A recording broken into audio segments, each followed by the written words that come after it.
If you go down to the woods today, you better go in disguise. If you go down to the woods today, be sure of a big surprise. Do you remember that?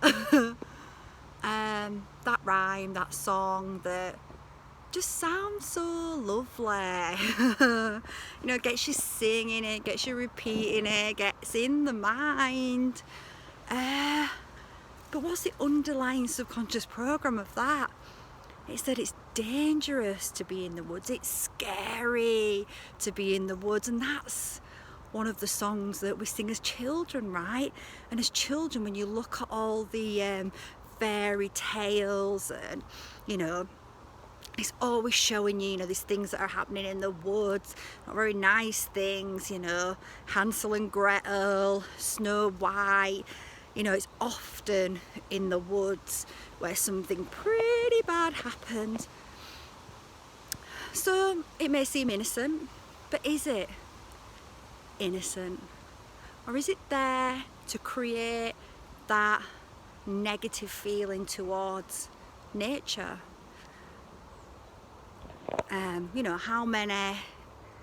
How many people, how many adults really spend time in nature? And I don't just mean, once every 2 weeks when you go on holiday, but I mean consistently, weekly, daily getting out into nature, because nature is who we are.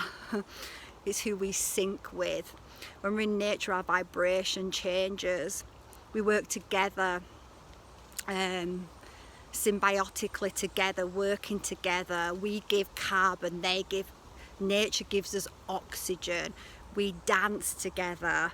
The negative ions from the ground dissolve our lower dense frequencies, help us to alchemize, help us to transmute stress, anxiety. Nature is life's natural antidepressant.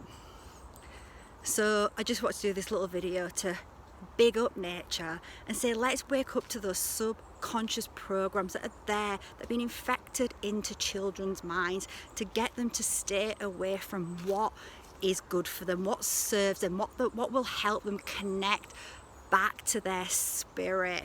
When you connect back to your spirit, back to the sacred light that is within all of us, which nature helps us to do if we're in nature consistently. Look at your gardens. Do you have any nature in your garden, or is it artificial? Look in your house.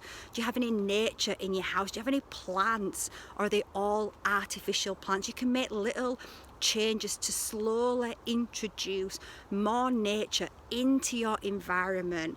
Get out into the park, get out into the woods with your children. Start seeing how when you start to do that, if you do it consistently, their behavior will change, your behavior will change, because you'll start to connect back to the true self, and you'll start to get rid of that anxious, stressful energy. And it's so easy to wake up and embrace nature back into the heart.